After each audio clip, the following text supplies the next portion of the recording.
বন্ধুরা, সৌমাবস ক্রিয়েশন চ্যানেলের নতুন একটা ভিডিওতে সবাইকে ওয়েলকাম। আজকে ভিডিওটা তোমাদের কতটা কাজে লাগবে তোমরা আশা করি ভিডিওটা দেখলে বুঝতে পারবে। মনে হয় অনেকটাই হেল্প হবে। আমি গণেশ তৈরি করছি, আর গণেশটার উচ্চতা মাত্র 1 ফুটের মধ্যে। কাঁচের একটা বক্স হবে এবং সেটা নিয়ে কমপ্লিট হবে 1 ফুটের মধ্যে।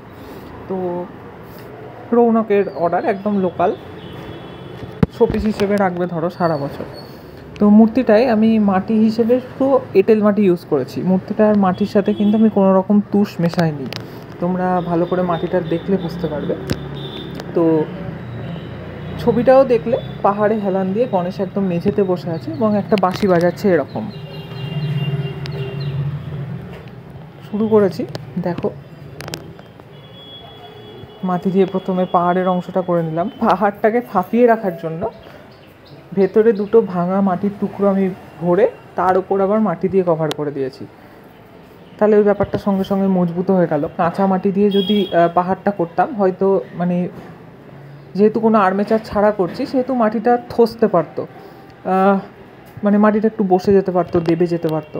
সেই জন্য আমি ওখানে একটু শুকনো মাটি ঢেলা ইউজ করে পাহাড়ের ব্যাপারটা আমি কভার করে নিলাম। পা করার জন্য মোটা মোটা করে দুটো লেই জাং অবধি প্রথমে করেছি এবং জাঙের পর থেকে একটা অংশ করে এরকম করে দুটো পা মোটামুটি লাগিয়ে নিয়েছি। আর পেছন দিক ঘুরিয়ে পেছনটাও একদম নিট অ্যান্ড ক্লিন করে কিন্তু কভার করে নিয়েছি। পুরো ঠাকুরটা কিন্তু কোনো রকম কোনো আর্মেচার ছাড়া হচ্ছে। তোমরা দেখলে শুধু নিচে একটা বেস এবং বেসের ওপর রেখে কাজটা করার জন্য, যাতে ঘোরানো ফেরানো যায় সেই জন্য। সুন্দর কাজ করার জন্য, ভালো কাজ করার জন্য মানে অ্যানাটমি বা মাপজোক এগুলো খুব দরকার। তো এগুলো কিন্তু আমি খুব ফলো করি, খুব মানি।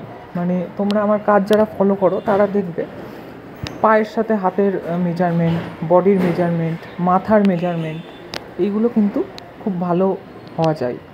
তবে একটা কাজ তোমার শেষ অবধি দেখতে সুন্দর লাগবে। ভিডিওটা মোটামুটি ধরো 40 মিনিটের। আমার মূর্তিটা করতে 40 মিনিট লেগেছে, আর সেটাকে ফাস্ট ফরওয়ার্ড করে 7 মিনিটে নামিয়ে আনা হয়েছে মাত্র। তো সেক্ষেত্রে তোমাদের বুঝতে আশা করি অসুবিধা হচ্ছে না ভিডিওটা যারা দেখছো।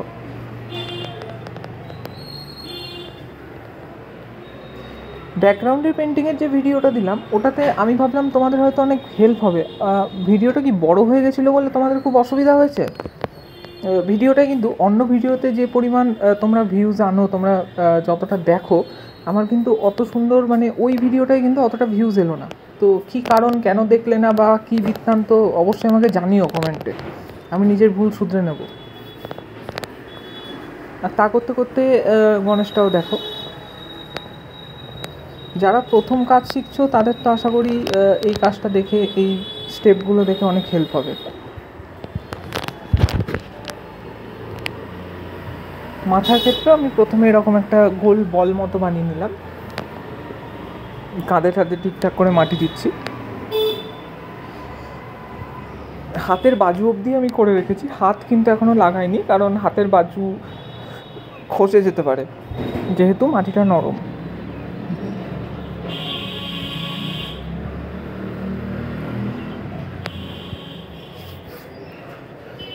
যেহেতু গণেশ বানাচ্ছি, তোমাদের খেয়াল রাখতে হবে মূর্তির যেন মানে একটু নাদুস নুদুস হয়। গণেশের মূর্তি যত মোটা সোটা হবে তত কিন্তু দেখতে ভালো হবে, গুলুমুলু ব্যাপারটা আসবে।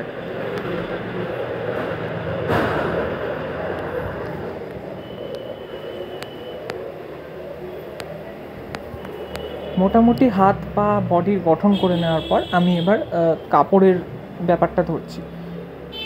একটু চেয়ারি কেটে পায়ের ইয়েগুলো সমান করে নিচ্ছি, কারণ একদমই এবড়ো খেবড়ো হয়েছিল। এই দেখো কাপড় পরানোটা দেখো, এরকম লম্বা লম্বা করে ছোট্ট ছোট্ট করে মাটি ভাঁজ দিই। আমি ভাঁজের জায়গাগুলো এমনি করে ফেললাম, যেখানে যেখানে ভাঁজ হয়, ছবিটায় যেখানে যেখানে ভাঁজ রয়েছে আর কি, যেহেতু আমি ছবিটা ফলো করে কাজটা করছি। এমনি করে কিন্তু আমি ধুতিটা করে নিলাম। খুব অল্প ভাঁজের মধ্যে আমি কিন্তু ধুতিটা শেষ করলাম। এরকমই আছে যদিও, দেখো।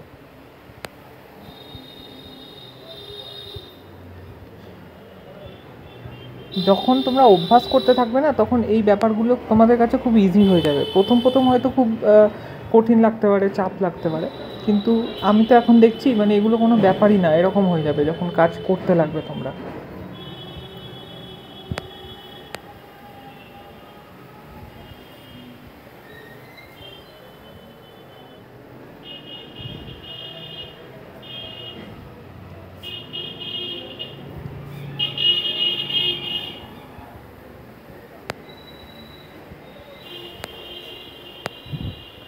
এপাশ থেকে ওপাশ থেকে ভাঁজ দিয়ে এবং পেছনটাও কিন্তু আমি ভাঁজ দিয়ে কভার করে নিলাম।